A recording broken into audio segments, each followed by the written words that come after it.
You know, deep inside you, right this second, there's this hidden world. And in this world, metals aren't just cold, hard elements. They're the star players in the lightning-fast chemistry that keeps you alive. Today, we're going to pull back the curtain on biology's amazing metal speed secret. So let's just jump right in with a question. I know, it sounds a little weird, right? What could enzymes possibly have in common with a dance floor?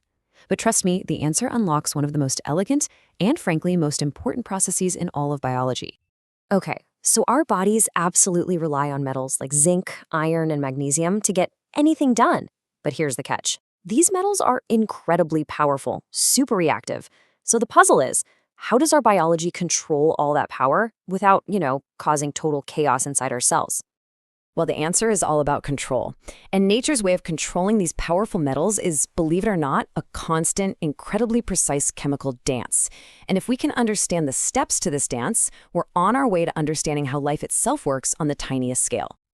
Every dance needs a dance floor, right? And, of course, some dancers. In our little biological ballroom, the dance floor is usually inside an enzyme.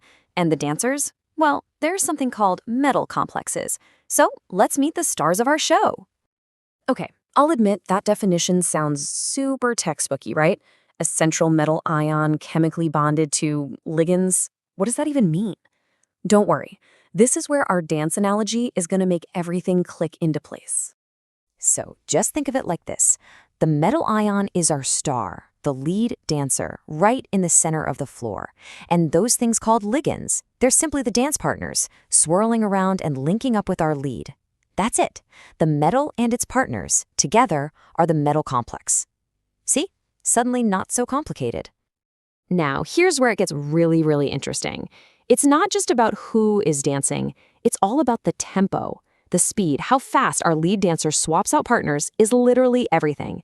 It can be the difference between a reaction that works perfectly and one that doesn't work at all. So chemists have a couple of fancy words for this. A labile complex is like that high-energy dancer who's constantly and quickly changing partners, fast tempo. On the other hand, an inert complex is more like a slow, steady waltz. They stick with one partner for a very, very long time. It really just boils down to fast versus slow. Let's actually watch that fast tempo in action. For a labile complex, partner A is there, and then boom, it's gone. Instantly, partner B has taken its place. It's a super rapid dynamic exchange. Blink, and you might miss it. But with an inert complex, it's a completely different story. Partner A is attached, and it stays attached. A moment later, it's still there. The exchange for a new partner is incredibly slow. Sometimes it barely happens at all. You could call it stable, steady, even loyal.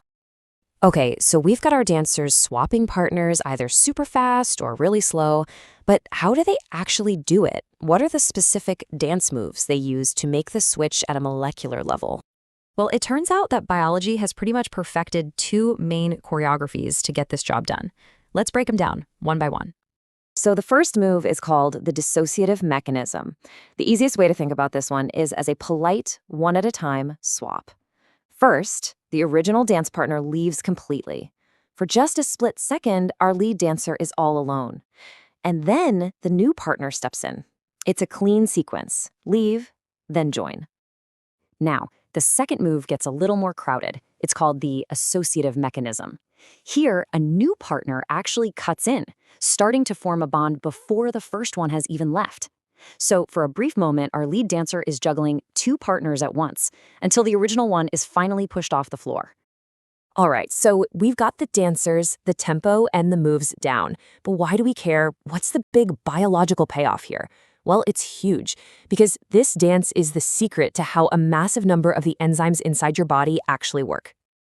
It all really boils down to this one idea. It's not enough to just have a metal there. What truly matters are its kinetic properties, the speed and style of its dance. That speed has been perfectly tuned over billions of years of evolution to do one specific job. And this just lays it out perfectly. An enzyme needs the tempo to be just right. If the partners swap way too fast, if it's too labile, you get a mess of uncontrolled, chaotic side reactions. But if they swap too slow, if it's too inert, the main reaction just grinds to a halt. Life has to exist in that perfect sweet spot. And how important is this, really? Get this, about a third of all the enzymes we know of need a metal ion to do their job. That's not just some small fraction, that is a staggering amount of the molecular machinery that's running your body every single second. So next time you think about what's going on inside you, don't just picture static molecules. Picture this incredibly fast, dynamic, and perfectly timed dance happening everywhere. It really isn't just some neat chemistry, it's the actual rhythm of life. And that leaves us with this incredible thought, right? Nature is the ultimate choreographer. It has perfected this dance over billions of years. So what if we could learn its steps? If we could truly master the rules, the tempo, the moves, could we design new medicines and therapies that work in perfect harmony with our body's own rhythm?